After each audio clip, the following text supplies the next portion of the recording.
নমস্কার। আজকে তিনটি শব্দ নিয়ে আলোচনা করব। একটি হচ্ছে দেশ, একটি রাজ্য, একটি রাষ্ট্র। রাজ্য হচ্ছে ভৌগোলিক ধারণা, রাজ্য হচ্ছে রাজনৈতিক ধারণা, আর রাষ্ট্র হচ্ছে সাংস্কৃতিক ধারণা। তা আমি যদি আমেরিকায় থাকি, কেউ যদি আমাকে জিজ্ঞেস করে আপনার দেশ কোনটা, তাহলে আমি বলবো যে আমার ভারতবর্ষ আমার দেশ। অর্থাৎ কাশ্মীর থেকে কন্যাকুমারিকা, গুজরাট থেকে অরুণাচল পর্যন্ত যে দেশটা, সেই দেশটাই আমার দেশ। আবার যদি দিল্লিতে চলে আসি, তখন যদি জিজ্ঞেস করে কেউ আমার দেশ কোনটা, তাহলে আমি বলবো পশ্চিমবঙ্গ আমার দেশ।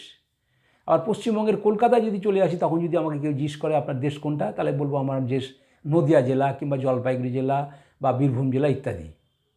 আবার জেলা কেন্দ্রে যদি চলে আসি, যদি ধরুন কেউ যদি বলে যে আপনার বাড়ি কোথায় বা জন্মস্থান কোথায় নদিয়া জেলাতে কৃষ্ণনগর শহরে, তখন আমি বলবো আমরা হাঁসখালি বা পলাশী।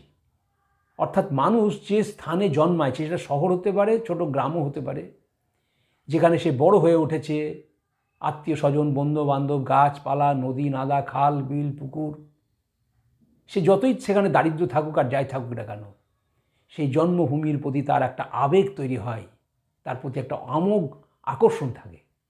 দেখা যায় বোম্বেতে বিশাল বড় চাকরি করে, দু তিন ভাই হয়তো আছে বিভিন্ন জায়গায়, কিন্তু দুর্গাপূজার সময় সেই সবাই গ্রামের বাড়িতে এসে মিলিত হয়, আনন্দ করে ওই মাটির টানে। তো জন্মস্থানের সাথে যেখানে মানুষ লালিত পালিত হয়, সেটাকে মানুষ দেশ বলে। এখন সেই গ্রামটাই একমাত্র দেশ হয় না, কারণ তার সাথে সাথে আবেগ বাড়তে থাকে।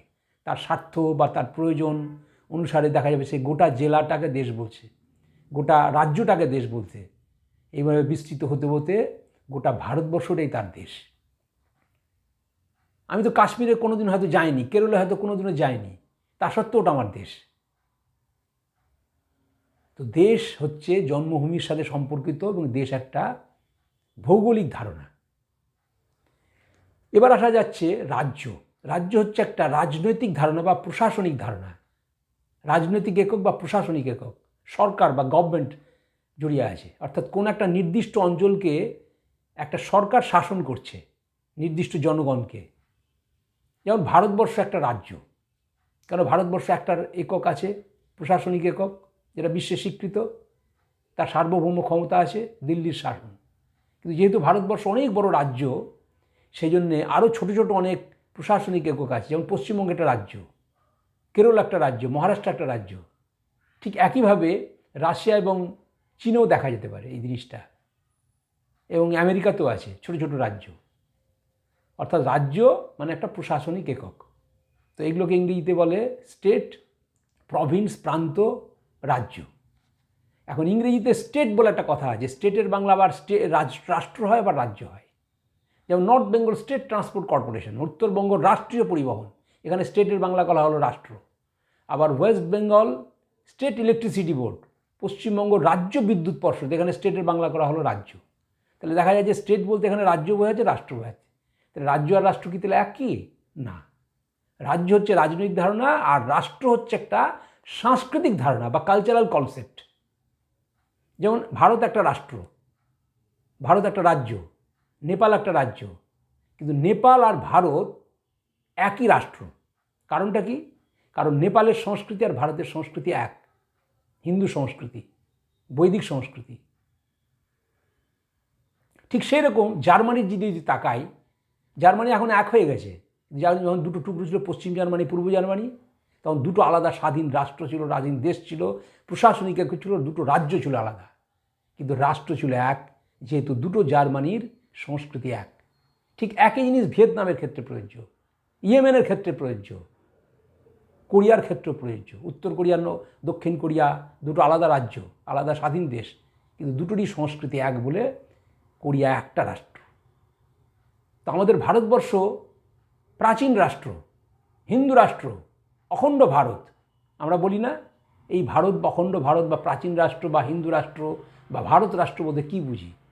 বর্তমান যে কাশ্মীর থেকে কন্যাকুমারিকা এবং গুজরাট থেকে অরুণাচল পর্যন্ত যে প্রশাসনিক একক, যেটা সাংবিধানিকভাবে স্বীকৃত, যেটা রাজনৈতিকভাবে স্বীকৃত, যেটা বিশ্বে স্বীকৃত, এটাকে আমরা ভারত রাষ্ট্র বলি।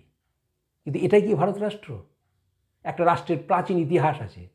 ইতিহাসের দিকে যদি আমরা মুখ ফেরাতে যাই, তাহলে দেখব যে আফগানিস্তান, পাকিস্তান, বাংলাদেশ, শ্রীলঙ্কা, ব্রহ্মদেশ যে অঞ্চলটা বিশাল বড়, এই অঞ্চলের সব কিছুকে নিয়ে আমরা ভারত রাষ্ট্র বলি। এটা এক রাষ্ট্র। কিভাবে? 1947 সালের 13ই আগস্ট পর্যন্ত তো বাংলাদেশ এবং পাকিস্তানই ভারতের অঙ্গ ছিল, তাহলে এটা তো ভারত রাষ্ট্র। আর 35-37 সালে ব্রহ্মদেশ এবং শ্রীলঙ্কাও ভারতের অঙ্গ ছিল, এটাও তো ভারত রাষ্ট্র। এবার এই 4টি অঞ্চল জুড়ে দিন তো দেখি ভারত কত বড় হয়ে যায়। তারপরেও দেখা যাবে নেপাল, ভুটান, তিব্বত এবং আফগানিস্তান এগুলো সব ভারতের অঙ্গ ছিল। অর্থাৎ কোনো একটা রাজার অধীনে ছিল না ঠিকই, একটা প্রশাসনের অধীনে ছিল না ঠিকই, কিন্তু ভারত রাষ্ট্র বলতে একটা জিনিস জায়গা বোঝাতো, সেটা হচ্ছে এই অঞ্চলটাকে। এখন আফগানিস্তানও ভারত রাষ্ট্র। আফগানিস্তান, ভারত, পাকিস্তান সব এক রাষ্ট্র। অনেকে হয়তো বলবেন আপনি পাগলের প্রলাপ বকছেন।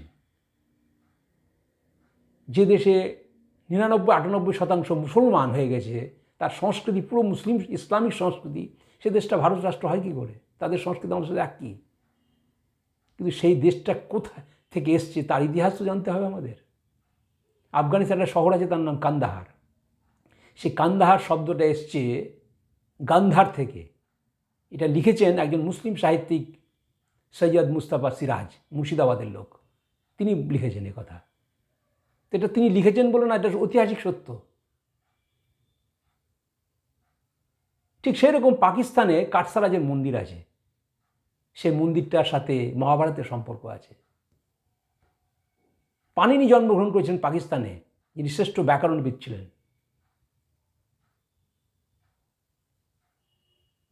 হরপ্পা মহেঞ্জোদারো আমাদেরই সভ্যতার অঙ্গীভূত, আমাদেরই অংশ ছিল। চাণক্যের জন্মভূমি, চাণক্যর যে ইউনিভার্সিটি, তক্ষশিলা ইউনিভার্সিটি, সেটা পাকিস্তানে আছে।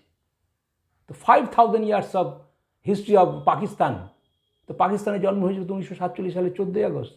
তো 5000 বছরের সভ্যতার ইতিহাস কোথা থেকে এলো? আসলে 47 সালের 14ই আগস্ট আকাশ থেকে ভগবান পাকিস্তান বলে একটা দেশ সৃষ্টি করেনি তো, তার একটা বিশাল ইতিহাস আছে। সেই ইতিহাসের সূত্রে মূলে যদি ঢুকতে যাই, তাহলে দেখব যে ভারত রাষ্ট্রেই তারা অঙ্গীভূত ছিল একসময়। ঠিক একই ঘটনা বাংলাদেশের ক্ষেত্রেও প্রযোজ্য। অতএব এই যে আমরা বলি না যে ভারত রাষ্ট্র, এটাকে রাজনৈতিক ভারতের কথা বলা হয় না, এটা বলা হয় সাংস্কৃতিক ভারতের কথা বলা হয়। সেজন্য ভারত রাষ্ট্র, প্রাচীন রাষ্ট্র, হিন্দু রাষ্ট্র, অখণ্ড ভারতের রাষ্ট্র, এই যে কথাগুলো বলা হয়, এটা কোনো রাজনৈতিক ভারতের কথা বলা হয় না, এটা বলা হয় সাংস্কৃতিক ভারতের কথা। অতএব রাজ্য, রাষ্ট্র এবং দেশ, এই 3টি শব্দের মধ্যে পার্থক্য আছে, সেটাই আপনাদের সামনে আমি সংক্ষেপে বোঝানোর চেষ্টা করলাম। নমস্কার।